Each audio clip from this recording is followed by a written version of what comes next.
Oh, good deal. Ladies and gentlemen, Dr. Eli continues here in the studio. Dr. Eli Karam, marriage family therapist. Good to see you again, Eli. Good to see you. All right, we were going to talk about couples and money. Yeah, people We want to get to that topic again. People want to know, what do couples fight about the most? And on the show, we've talked, a lot about sex in the past. But in this order, believe it or not, couples fight about money, sex, and then household labor. So couples, even if they have it, whether you're married or not, you're in a committed relationship, find a way to fight about money. So I got some tips on how to deal with that. Maybe if you're starting a relationship, how to kind of structure that dialogue about money. Well, that helps. But a lot of times we're already into something, and then the wrestling matches begin. Exactly. So what about tips for people who are already in motion and things happen like she said or he said? I don't want to blame it on either gender. I spent da-da-da-da-da and bought a boat. What? Yeah. Good. We'll start with that. We got both. I know we have in my marriage. We have the $100 rule, and you can adjust this to whatever your family income is. But $100 rule states I'm not going to spend $100, nor is my wife, my partner, without consulting me first. So, I trust you. Go out, get what you need. But if it's going to be a major purchase, just call me. Call your spouse, and probably the majority of the time your spouse is not going to have a problem with it. But just the fact of getting clued in. Terry, that's the thing that people like. They like to be consulted in the process. But obviously, it's a major purchase. You got to talk about that. And what you don't want to do, what marriage and family therapists see all the time, okay, let's say you got into a big fight, and then either the husband or stereotypically the wife goes out and makes a kind of proverbial middle finger purchase where they go and they make some frivolous spending to stick it to their spouse for a fight. So, and that can lead to certainly a lot of escalation and fireworks at home. So any major purchase you want to talk to your partner about, and you also want to understand kind of their values around money. And that seems like, what do you mean, Eli?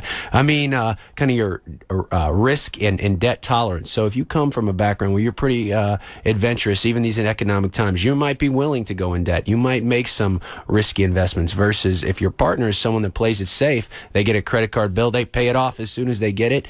They don't have a lot of stocks or investments. They don't want to do that. So even if you have a great sex life, you co-parent well, you have good kids, but a lot can be triggered around values around money, for sure. Indeed. Yeah, if the two of you are from totally different walks of life, financially speaking.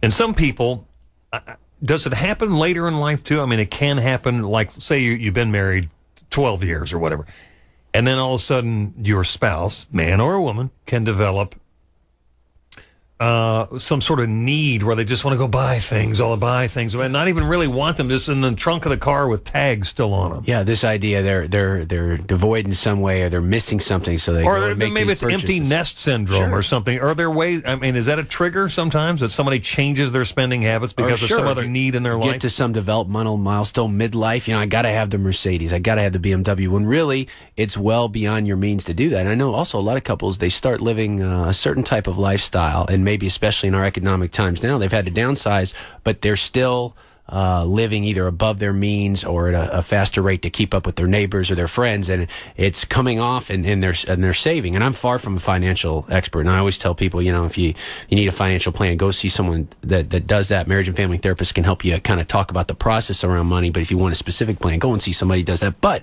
I always worry about when people are not saving for their retirement, or they have kids or multiple kids, they're not thinking about the kids, and they're living this lifestyle in the moment, and then it's really going to hurt them, or they're not building a cushion or a safety net. So I always tell couples to talk about that. And another common thing is turning over all your financial identity to your partner, letting them handle, or him or her handle, all the purse strings. That's not good. Even if you have someone in the relationship that is better with money than the other, you should still know everything you have as a couple. The internet is beautiful now. You can log online. You can see all your statements, all your investments. You should be able to do that and understand that, even if your partner is the one paying the bills, even if your partner is the one making the investments. If you were called on and you needed to step up, you should know what you have and how to do it. And lots of people don't, and they freak out when that time comes and they're asked to step up. Dr. Eli Karam.